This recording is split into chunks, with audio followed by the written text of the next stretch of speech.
YouTube channel की इस कक्षा में आप सभी का पुनः स्वागत है। तो दोस्तों, आज हम हल करेंगे गणित के कुछ महत्वपूर्ण सवाल। आइए शुरू करते हैं अपनी इस क्लास को। तो अपना पहला क्वेश्चन है, 2 की पावर 50 का दुगना कितना होगा, यानी 2 पे घात 50 का दुगना क्या होगा। तो दोस्तों 2 की पावर 50 2 पे घात 50 का दुगना दुगना करेंगे तो टू का मल्टीप्लाई करेंगे तो यहाँ हो जाएगा 2 की पावर 50 मल्टीप्लाई 2 की पावर 1। अगर आधार समान होता है, जब आधार समान होता है तो घातें क्या है, जुड़ जाती हैं। तो इसका मान कितना होगा, 2 की पावर 51। यही हमारा उत्तर होगा। यानी कभी कभी क्या करते हैं, 2 की पावर 50 का दुगना क्या होगा, तो दुगना का मतलब जो घात है, पावर है, उसका दूना कर देती है, जबकि ये गलत है। तो 2 की पावर 50 का दुगना क्या होगा, तो 2 की पावर 50 मल्टीप्लाई 2 की पावर 1। तो आधार समान होने पर घातें जुड़ जाती हैं, तो 2 की पावर 50। दूसरा सवाल हल करते हैं। दूसरा क्वेश्चन है, 2 की घात 50 का आधा कितना होगा। 2 की पावर 50 2 की घात 50 यानी 2 की पावर 50 का आधा कितना होगा, यानी 2 की पावर 1। आधा का मतलब 2 का भाग देंगे। तो जब भाग में क्या है, आधार समान हो, 2 की पावर 50 माइनस बटे 2 की पावर 1। जब आधा भाग में क्या है, घातें घट जाती हैं। आधार समान हो तो भाग में घातें घट जाती हैं, यानी 2 की पावर 50 माइनस 1 बराबर कितना हो गया, 2 की पावर 49। यही 2 की पावर 49 यही हमारा उत्तर होगा। यानी 2 की पावर 50 भाग देंगे, 2 से भाग देंगे, आधा करेंगे, यानी 2 से भाग देंगे। तो 2 से भाग देंगे तो 2 की पावर 1 है, और भाग में क्या है, आधार समान होने पर भाग में घातें घट जाती हैं। तो 50 में से एक घटे माइनस करेंगे तो कितना बचेगा, 49, यानी 2 की पावर 49।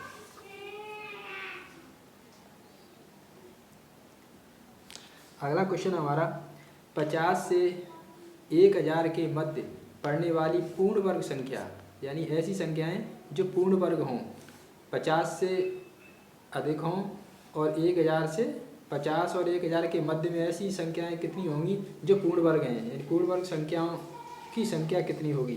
तो सबसे पहले क्या करेंगे हम, 50 और 1000 इनके मध्य चाहिए।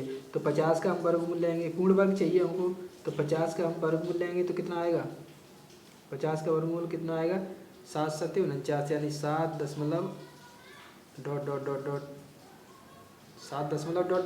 आएगा। अगर इसका 1000 का वर्गमूल लेंगे तो ये हमारा आएगा 31 पॉइंट मतलब कुछ दशमलव में आएगा। तो लेकिन हमें डॉट से कोई लेना देना नहीं, हमें पूर्ण वर्ग संख्या चाहिए। तो इस डॉट से भी कोई मतलब नहीं है, तो हमें चाहिए पूर्ण वर्ग संख्या। तो पूर्ण वर्ग संख्या कितनी होंगी, 31 माइनस 7 बराबर 24, यानी 24 ऐसी संख्याएं होंगी जो पूर्ण वर्ग संख्याएं होंगी, यानी 50 और 1000 के मध्य होंगी। 50 और 1000 के मध्य पड़ने वाली पूर्ण वर्ग संख्याओं की संख्या कितनी होगी, 24 होगी। ठीक है दोस्तों, आगे चलते हैं। अगला क्वेश्चन है हमारा क्वेश्चन नंबर 4, 6 से विभाजित होने वाली 3 अंक की संख्याएं कितनी होती हैं। यानी ऐसी संख्याएं जो 6 से तो पूर्णतः विभाजित हों और जो 3 अंक की हों, यानी सैकड़े में हों, यानी 3 अंक वाली संख्याएं हों। तो ज्ञात करते हैं। 3 अंक की पहले सबसे पहले छोटी संख्या है, 3 अंक की सबसे छोटी संख्या कितनी होती है, 100। 3 अंक की सबसे छोटी संख्या 100 होती है, और 3 अंक की सबसे बड़ी संख्या कितनी होती है, 999। अगर हम इसको 6 से भाग करें, 3 अंक की यानी सबसे छोटी संख्या कितनी होती है, 100। 100 को हम 6 से डिवाइड करें तो कितना आएगा, 16 पॉइंट दशमलव में आएगा। यहाँ बटे 6, इसको भी 6 से डिवाइड करें, क्योंकि 6 से हमें क्या चाहिए, हमें 6 से विभाजित होने वाली संख्या चाहिए, 3 अंक की हों लेकिन 6 से विभाजित होने वाली। तो ये 16 और इधर भाग करेंगे तो ये आएगा हमारा 166 दशमलव डॉट डॉट डॉट डॉट। तो हमें क्या चाहिए, पूरी पूरी पूर्ण संख्या चाहिए, यानी 3 अंक की। तो 166 माइनस 16 बराबर 150, यानी 150 ऐसी संख्याएं होंगी जो 3 अंकी होंगी और 6 से विभाजित होंगी। 6 से विभाजित होने वाली 3 अंकी संख्याएं कितनी होंगी, 150 होंगी। यही हमारा आंसर है। तो दोस्तों आपको समझ में आ रहा होगा। अगला सवाल लेते हैं।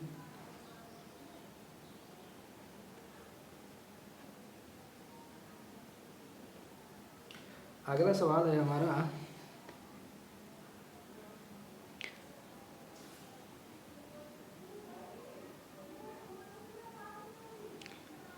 अगला क्वेश्चन है क्वेश्चन नंबर 5।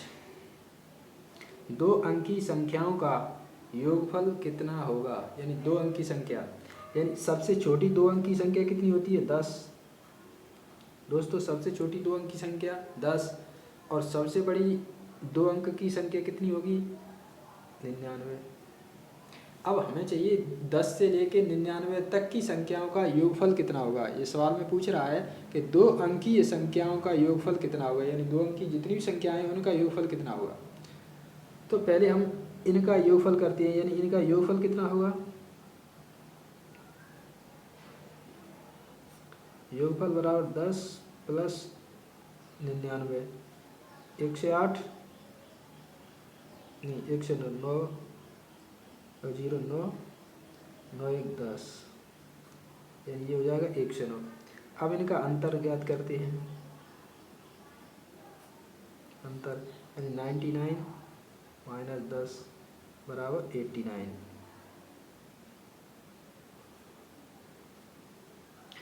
अब हमें क्या चाहिए,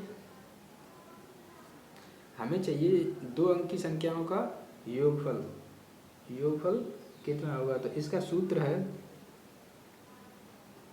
बराबर योगफल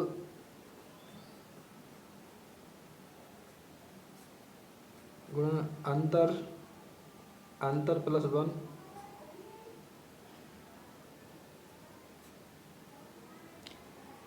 अंतर प्लस 1 बटे 2। तो बराबर योगफल हमारा कितना है, 109 गुणा अंतर प्लस 1, अंतर हमारा कितना है 89, 89 प्लस 1 करेंगे तो 90 हो जाएगा बटे 2। 2 का हम इसमें भाग देंगे तो इसको काटेंगे तो कितना आएगा 45 बार, 45 से इसमें गुणा करेंगे तो कितना आएगा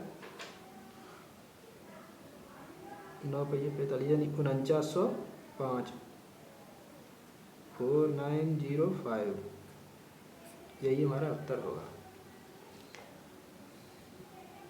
दोस्तों एक बार फिर समझ लेते हैं, यानी सवाल है हमारा 2 अंकी संख्याओं का योगफल कितना होगा। 2 अंकी संख्याएं, 2 अंकी संख्याओं का योगफल कितना होगा। तो 2 अंक की सबसे छोटी संख्या कितनी होगी, 10। 2 अंक की सबसे बड़ी संख्या कितनी है, 99। तो सबसे पहले हम इनका योगफल करेंगे। तो योगफल हमारा 10 प्लस 99 बराबर 109 आ गया, 109। अंतर इनका कितना होगा, यानी 99 में से 10 माइनस करेंगे तो 89।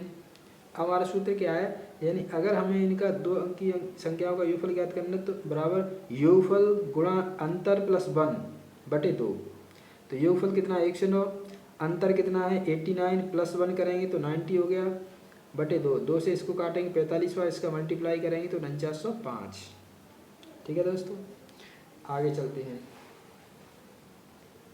आगे कह रहा है क्वेश्चन नंबर 6। क्वेश्चन नंबर 6, 1 से 100 तक की प्राकृतिक संख्याओं का योगफल कितना होगा, यानी योगफल पूछ रहा है। तो योगफल बराबर होगा n प्लस 1 बाई 2, यानी n प्लस 1 बटे 2। जहाँ n कितनी होगी, n हमारी 100 यानी 100 होगी। तो बराबर कर लेते हैं, यानी 100 प्लस 1, 100 प्लस 1 कितना हो जाएगा 101 बटे 2। 2 से इसे काटेंगे तो 50 बार, इसका मल्टीप्लाई करेंगे तो 0 5 1 5 0 5, यानी 50 50।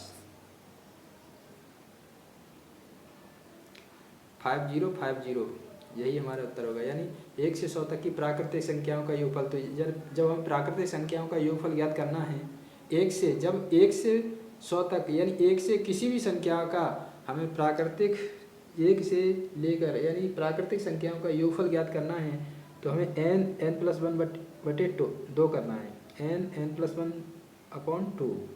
तो n हमारी 100 है, n+1 101/2, इसको काटेंगे तो 5050। अब हमारा अगला क्वेश्चन है, 1 से 50 तक इवन यानी सम संख्याओं का योगफल क्या होगा। यानी यहाँ पे तो हमें प्राकृतिक संख्याएं पूछ रहा था, पिछले सवाल में हमें प्राकृतिक संख्याएं पूछी थी, लेकिन अब पूछ रहा है इवन नंबर यानी सम नंबर है, केवल सम नंबर का योगफल कितना होगा। तो सम नंबर के लिए हम क्या करेंगे, यानी n+1, जहाँ n क्या होगी, जहाँ n बराबर सम संख्याओं की संख्या होगी, यानी इवन नंबर ऑफ इवन होंगे, नंबर ऑफ इवन। यानी जैसे 50 तक, तो 50 तक सम संख्याएं कितनी होंगी, इवन नंबर कितनी होंगी, 25 होगी। अगर कुल संख्याएं 50 हैं, 50 हैं, तो इवन नंबर कितनी होंगी, 25 होंगे। एक मतलब इवन नंबर कितने होते हैं, एक छोड़ के होते हैं, एक के बाद एक। तो यहाँ 25 मल्टीप्लाई n+1, यानी 25+1 कितना आ जाएगा, 26। अगर मल्टीप्लाई करेंगे तो कितना होगा, 25 × 150, यानी 150 का 0 हासिल 15, 25 दूनी 50, 50 और 15 65, यानी 650। यही 650 होगा, यही हमारा उत्तर होगा। यानी 1 से 50 तक सम संख्याओं का योगफल कितना होगा। तो 1 से 50 तक सम संख्याओं के लिए पूछे n+1, यहाँ n क्या होगा, n हमारी होगी सम संख्याओं की संख्या। तो 1 से 50 तक में कितनी सम संख्याएं होंगी, 1 से 50 तक में 25 सम संख्याएं होंगी। तो जहाँ हम n+1, तो n हमारा 25 है, n+1 बराबर हो जाएगा 26। अगर दोनों का मल्टीप्लाई करेंगे तो 650, यानी 650, यही हमारा आंसर होगा। अगला क्वेश्चन करते हैं। अगला क्वेश्चन है हमारा, 1 से 50 तक विषम संख्याओं का योगफल कितना होगा। 1 से 50 तक विषम संख्याओं का योगफल कितना होगा। तो यहाँ हमारा n, भाई जो 50 तक सम संख्याओं में n कितनी थी, 25, n कितनी थी, 25 थी हमारी। और यहाँ भी n बराबर कितना होगा, 25।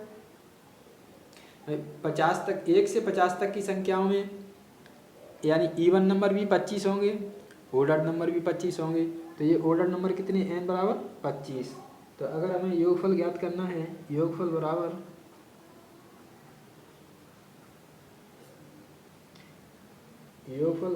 n², n का स्क्वायर करेंगे बराबर 25 का स्क्वायर करेंगे तो कितना आ जाए, 25 का स्क्वायर करेंगे तो 625, यही हमारा उत्तर होगा। यानी 1 से 50 तक विषम संख्याओं का योगफल कितना होगा। तो 1 से 50 तक में कितनी विषम संख्याएं होंगी, 25। तो n वाली कितनी होगी, 25। अब सूत्र क्या है, यानी n², यानी विषम संख्याओं का योगफल बराबर n², यानी n जो है उसका स्क्वायर कर देते हैं। तो 25 का स्क्वायर करेंगे तो 625, यही हमारा उत्तर होगा।